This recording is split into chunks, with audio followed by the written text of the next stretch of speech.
Good morning student. আজকে আমার পিপিটির বিষয় হচ্ছে define social science and social studies, make difference between them. যে explain the qualities of a social science teachers. Mainly এখানে আমরা জিওগ্রাফি টিচারের কথা বলবো। সোশ্যাল সায়েন্স, সমাজবিজ্ঞান। সমাজবিজ্ঞান হলো বিজ্ঞানের একটি শাখা যা মানব সমাজ, সামাজিক সম্পর্ক ও মানুষের আচরণের বিভিন্ন দিক নিয়ে বৈজ্ঞানিক ও পদ্ধতিগতভাবে আলোচনা করে। এটি গবেষণালব্ধ তথ্য, যুক্তি এবং তত্ত্বের উপর ভিত্তি করে প্রতিষ্ঠিত, যেমন ভূগোল, ইতিহাস, অর্থনীতি, রাষ্ট্রবিজ্ঞান, সমাজবিজ্ঞান প্রভৃতি। সোশ্যাল স্টাডিজ বা সমাজবিদ্যা। সমাজবিদ্যা হলো একটি সমন্বিত শিক্ষা পদ্ধতি যেখানে সমাজবিজ্ঞানের বিভিন্ন শাখা যেমন ভূগোল, ইতিহাস, অর্থনীতি, রাষ্ট্রবিজ্ঞান, সমাজবিজ্ঞান প্রভৃতি থেকে প্রয়োজনীয় অংশ সংগ্রহ করে সহজভাবে শিক্ষার্থীদের শেখানো হয়। এর মূল লক্ষ্য হলো শিক্ষার্থীদের মধ্যে নাগরিক ও মূল্যবোধ ও সচেতনতা তৈরি করা। উদাহরণ হিসেবে বলা যেতে পারে বিদ্যালয়ে যখন ছোটদের দেশপ্রেম ও পরিবেশ সচেতনতা করা হয় তখনও এটি এক ধরনের সোশ্যাল স্টাডির মধ্যে পড়ে। Difference between social science and social studies. এক নম্বর সংজ্ঞা, সোশ্যাল সায়েন্স সমাজ ও মানুষের আচরণকে বৈজ্ঞানিকভাবে অধ্যয়নের শাস্ত্র, আর সোশ্যাল স্টাডি কি আছে বিদ্যালয় স্তরে সমাজ সংক্রান্ত বিষয় শেখানোর সম্বন্ধিত পাঠ্য বিষয়। প্রকৃতি তত্ত্ব ও গবেষণা ভিত্তিক, আর ব্যবহারিক ও শিখন ভিত্তিক। উদ্দেশ্য কি সামাজিক বাস্তবতা বিশ্লেষণ ও ব্যাখ্যা, সামাজিক সচেতন ও নাগরিকতা গঠন। পরিসর সীমিত ও বিষয়ভিত্তিক আর বিস্তৃত ও সম্বন্ধিত। স্তর উচ্চশিক্ষা, কলেজ, বিশ্ববিদ্যালয় আর প্রাথমিক ও মাধ্যমিক বিদ্যালয়। পদ্ধতি কি গবেষণা, পরিসংখ্যান ও বিশ্লেষণ, আলোচনা, কার্যকলাপ, প্রকল্প।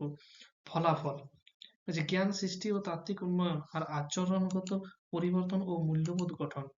উদাহরণ জনসংখ্যা বৃদ্ধির কারণ, আর নিজের জেলায় জনসংখ্যা তথ্য সংগ্রহ ও সমালোচনা।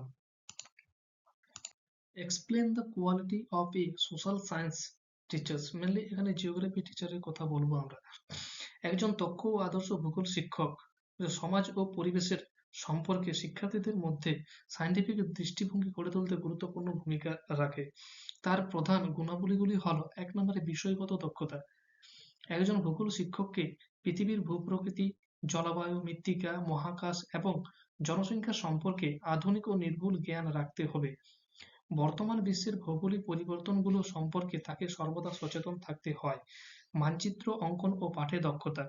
মানচিত্রকে বলা হয় ভূগোলের ভাষা। একজন দক্ষ শিক্ষককে ব্ল্যাকবোর্ডে দ্রুত ও নিখুঁতভাবে মানচিত্র এবং রেখাচিত্র আঁকার ক্ষমতা রাখতে হবে।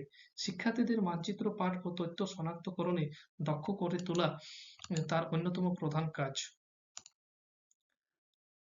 ৩ নম্বরে পরিবেশগত সচেতনতা। বর্তমান বিশ্বের জলবায়ু পরিবর্তন ও পরিবেশ দূষণ মোকাবিলায় শিক্ষককে অগ্রণী ভূমিকা নিতে হবে।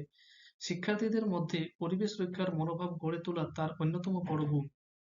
৪ নম্বরে কি আছে আধুনিক প্রযুক্তির ব্যবহার। বর্তমান ভূগোলে রিমোট সেন্সিং এবং জিআইএস, জিওগ্রাফিক ইনফরমেশন সিস্টেম অত্যন্ত গুরুত্বপূর্ণ। শিক্ষককে মাল্টিমিডিয়া ও আধুনিক ম্যাপ সফটওয়্যার ব্যবহারে পারদর্শী হতে হবে। ৫ নম্বরে ফিল্ড স্টাডি। ভূগোলের বাস্তব শিক্ষা শ্রেণীকক্ষের বাইরেই থাকে। একজন শিক্ষককে শিক্ষার্থীর বিভিন্ন ভৌগোলিক এলাকা পরিদর্শনে নিয়ে যাওয়ার এবং বাস্তব পরিবেশ থেকে তথ্য সংগ্রহের উৎসাহ থাকতে হবে। ৬ নম্বরে শিক্ষার্থী কেন্দ্রিক মনোভাব। শিক্ষার্থীদের আগ্রহ, সক্ষমতা ও চাহিদা অনুযায়ী পাঠ পরিকল্পনা করা। আন্তঃবিষয়ক জ্ঞান, এটা বলতে চেয়েছে যে ইন্টার রিলেশন বিটুইন আদার সাবজেক্ট। ভূগোলের সাথে অর্থনীতি, সমাজতত্ত্ব ও বিজ্ঞানের নিবিড় সম্পর্ক রয়েছে। এই সম্পর্কগুলো উদাহরণের মাধ্যমে সহজভাবে বুঝিয়ে বলার ক্ষমতা একজন শিক্ষকের থাকা প্রয়োজন। ৮ নম্বরে পর্যবেক্ষণ ও বিশ্লেষণ ক্ষমতা। একজন দক্ষ ভূগোল শিক্ষক বাস্তব জীবনের ঘটনাকে পর্যবেক্ষণ করে তার ভৌগোলিক ব্যাখ্যা দিতে পারেন। এতে শিক্ষার্থীরা শেখে কিভাবে তথ্য বিশ্লেষণ ও যুক্তিসঙ্গত সিদ্ধান্ত নিতে হয়। ৯ নম্বরে হচ্ছে গবেষণামুখী ও অনুসন্ধানী মনোভাব। ভূগোল শিক্ষককে নিজে গবেষণায় আগ্রহী হতে হবে এবং শিক্ষার্থীদেরও অনুসন্ধানমূলক কাজে উৎসাহী করতে হবে। এটি শিক্ষার্থীদের বৈজ্ঞানিক মনোভাব গঠনে সাহায্য করে। Thank you.